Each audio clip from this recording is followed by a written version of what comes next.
Hello students, welcome to the channel advisers. आप सभी के लिए मैं टिप नंबर 22 लेकर आ चुकी हूँ and in this tip I am going to tell you कि whether you have completed a chapter और नॉट, हाउ टू नो कि हमने ये चैप्टर कंप्लीट किया है या नहीं किया है। देखो, आपके हिसाब से तो अगर आपने चैप्टर को एक बार भी रीड किया तो बहुत स्टूडेंट्स के हिसाब से उन्होंने वो चैप्टर कर लिया है। मैं आप सच्चाई बताती हूँ, जब भी हमारे पेरेंट्स ना या फिर हमारे एल्डर्स या तो टीचर चलो कोई पूछ लेते हैं ये आता है कितने चैप्टर हुए हैं, हाँ ये सब्जेक्ट में से 4 से 5 चैप्टर मेरे हो चुके हैं। अब वो 4 से 5 चैप्टर हो चुके हैं ना, इसका मतलब मैं आपको बताती हूँ क्या होता है। अगर मैंने आपको पूछा आपके कितने हुए और आपने अगर बोला कि चलो मैम मेरा साइंस 1 में हो गया 4 चैप्टर, साइंस 2 में मेरा हो गया है 5 चैप्टर, तो अगर मैंने वो 4 चैप्टर साइंस 1 से कोई भी क्वेश्चन आपको किया तो आपको आना चाहिए। ऐसा नहीं है कि अरे ये किधर था, ये तो मुझे याद ही नहीं है, साइंस 2 से कुछ पूछ लिया तो आ नहीं रहा है, तो मतलब समझ जाना कि आपका ना नहीं हुआ है चैप्टर्स। ठीक है, तो बहुत बच्चे एक भ्रम में रहते हैं कि हमने अगर 2 से 3 बार पढ़ लिया है टेक्स्ट बुक, ठीक है, और ना क्वेश्चन आंसर्स रट लिए हैं तो हमारा हो गया। नहीं, ये आपका पढ़ाई नहीं है। और सबसे बड़ा धोखा कब मिलता पता है उनको, जब वो बोर्ड एग्जाम से बैठते हैं और ऐसे तगड़े क्वेश्चन देखते हैं। तो ये आप फेस करने से पहले मैं आपको एक मिरर दिखाना चाहती हूँ, आईना दिखाना चाहती हूँ कि भाई देख लो तुम्हारा कितना चैप्टर्स हुआ है।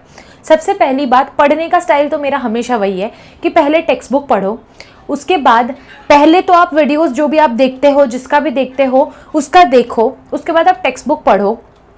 इंपॉर्टेंट टॉपिक्स, जो भी टॉपिक सारे इंपॉर्टेंट, ठीक है, तो इंपॉर्टेंट जो पॉइंट्स है उस टॉपिक के वो मार्क कर लो, लिख लो, जो करना है करो, ठीक है, वो करो। उसके बाद आप ये सब होने के बाद आप क्या करोगे पता है, क्वेश्चन आंसर सीधा लेके नहीं बैठना है, जो एक्सरसाइज के क्वेश्चन है ना वो उठाओ, ठीक है, क्वेश्चन रीड करो, पहले क्वेश्चन को समझो, ठीक है, उसके बाद आप आंसर्स खुद बताओ, खुद आप ट्राई करो उस आंसर को देने का। अब बोलोगे मैम हम लोग को कैसे आएगा, हम लोग ने तो सिर्फ पढ़ाई किया है, अभी हमको क्या पता कि कैसे आंसर लिखने का, तो बस बात वहीं खत्म हो गई। पढ़ाई किया है, अगर आपको आंसर लिखना नहीं आ रहा है या आंसर बोलना नहीं आ रहा, मतलब आपका पढ़ाई नहीं हुआ है डियर।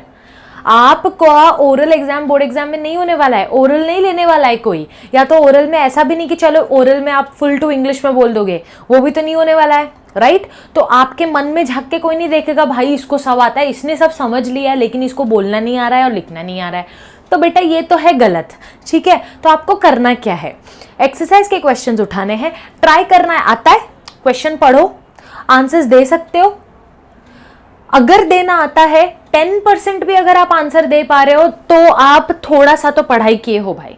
और अगर आपने समझ लिया है but you are unable to frame the sentences, try करो, try on your own, this will improve your English speaking. Understood, ये आपका इंग्लिश सुधार देगा। जिसको बोलना नहीं आ रहा लेकिन मैं लिख सकती हूँ, ठीक है, टुकड़ा टुकड़ा करके मैं कैसे भी लिख लूंगी, लिख बेटा, लिख लो, ठीक है। आपने कुछ तो किया, 10 to 20% अपना दिया, कुछ तो इनपुट। अब उठाओ जो बुक से आप पढ़ते हो क्वेश्चन आंसर्स, या तो जो टेक्स्ट बुक से आंसर्स पढ़ते हैं, उठाओ वो टॉपिक और देखो कि कितने पॉइंट्स है, आपने कितने पॉइंट्स लिखे हैं। जितने पॉइंट्स है अगर आपने उतने पॉइंट्स लिखे हैं, वेल एंड गुड। उसका इंग्लिश चेक करो, उन्होंने जिस तरीके से लिखा है आपने उस तरीके से लिखा है क्या, आपका इम्प्रोवाइजेशन आप कर सकते हो तो कर दो। अगर आपने लिखा है सिर्फ 2-4 पॉइंट्स, उसमें है एक्चुअली 10 पॉइंट्स, तो पॉइंट्स वो ऐड करोगे और आपको याद रह जाएगा, अच्छा तो ये टॉपिक का जो ये पार्ट जो पोर्शन मैंने समझा था इस पे ऐसा क्वेश्चन आ सकता है, समझ में आ रहा है। तो ऐसे आपको एक्सरसाइज के सारे क्वेश्चंस करने हैं। बच्चे क्या करते हैं, टेक्स्ट बुक तो नाम के लिए, चलो मैम ने बोला है भाई मेरे वीडियो के बाद टेक्स्ट बुक पढ़ना तो मैं तो पढ़ूंगी, टेक्स्ट बुक पढ़ लिया, नोट्स भी धनाधन बना दिया, लेकिन मैंने अगर कोई क्वेश्चन कर लिया भाई कि एक्सरसाइज में से ही क्वेश्चन पूछ लिया ना तो नहीं आएगा तुमको। This is the problem because students don't study in this way, they just pick up the book, read the question, हाथ रख के बस पढ़ते रहते हैं, ऐसा नहीं होता है। तो आप अगर ये टेक्निक्स यूज करोगे तो आपका इंग्लिश भी इम्प्रूव होगा, आपका राइटिंग स्किल्स भी इम्प्रूव होगा और आप खुद से आंसर्स बनाना सीख जाओगे, ठीक है। आपको खुद पे कॉन्फिडेंस आएगा कि हाँ चलो मुझे ये टॉपिक अच्छे से आता है, समझ गए। तो ये तरीके से आप हर एक सब्जेक्ट का हर एक चैप्टर आप पढ़ो, ठीक है। तो this will help you a lot, help you a lot, you won't understand आपका कितना प्रोग्रेस हो जाएगा।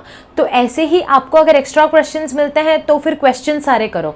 अब मैं स्टूडेंट्स बताना चाहूंगी कि दिस टिप इज एप्लीकेबल, है ना, इज एप्लीकेबल टू मोस्टली जो सब्जेक्ट्स में जैसे एक्सरसाइज के क्वेश्चन ज़्यादा आते हैं ना, सिमिलर क्वेश्चंस आ जाते हैं, तो ठीक है, जैसे हिस्ट्री हो गया, ज्योग्राफी हो गया, है ना, तो परसेंटेज उनका क्वाइट ज़्यादा है एज कम्पेयर टू साइंस। लेकिन साइंस में ऐसा कभी नहीं होता कि एक्सरसाइज के क्वेश्चन ही आते हैं, साइंस में कुछ भी पूछा जा सकता है, लेकिन from the text book only, text book के बाहर का कोई कुछ नहीं पूछता, ठीक है। तो आपको टेक्स्ट बुक अच्छे से समझ के मैंने बताया है कि कैसे क्वेश्चन एक पैराग्राफ पे, अभी मेरे जितने ट्यूशन के स्टूडेंट्स होंगे उनको आना चाहिए मैं कैसे क्वेश्चंस क्रिएट करती हूँ, मैं आपको बताती हूँ कि चलो ये टॉपिक है तो इस पर मैं कैसे अलग अलग क्वेश्चंस क्रिएट कर सकती हूँ।